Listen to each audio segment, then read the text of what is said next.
మన ప్రభువును రక్షకుడైన యేసుక్రీస్తు నామములో మీ అందరికీ వందనములు తెలియజేస్తున్నాను. చాలా మంది క్రైస్తవులు మేము క్రైస్తవులమని చెప్పుకుంటుంటారు, కానీ క్రీస్తును వారిలో కనపరిచే విధంగా వారి జీవిత విధానం ఉండదు.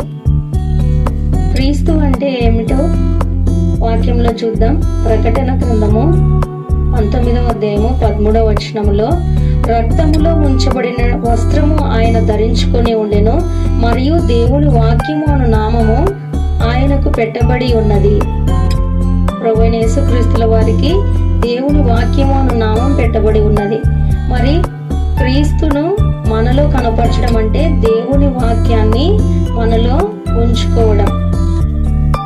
క్రీస్తు ఈ లోకంలోకి వచ్చి మనకు మాదిరికరంగా ఎలాగ జీవించాడంటే, ఆయన ఈ లోకంలో పాపాన్ని ద్వేషించాడు, పాపులను ప్రేమించాడు. కీర్తనల గ్రంథం 1వ అధ్యాయం 1వ వచనంలో ప్రకారంగా పాపుల మార్గమున నిలువక అని మనకు అక్కడ వ్రాయబడి ఉంటుంది.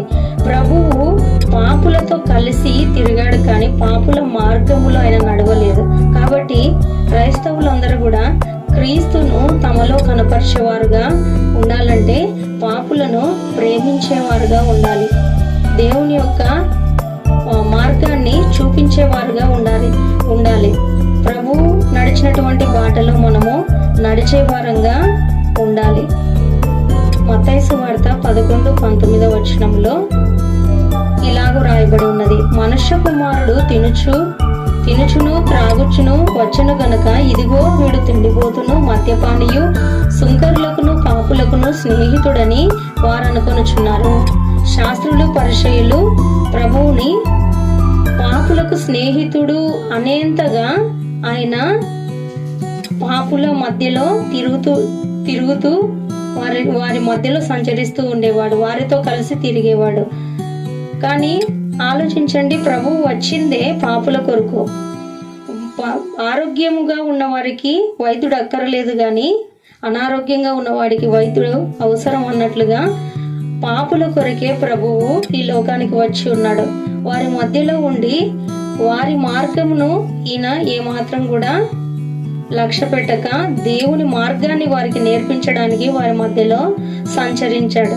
మరి ఇది తెలుసుకున్నటువంటి మనము ఎంతమంది పాపులను రక్షించే విధానంలో ఉన్నాము?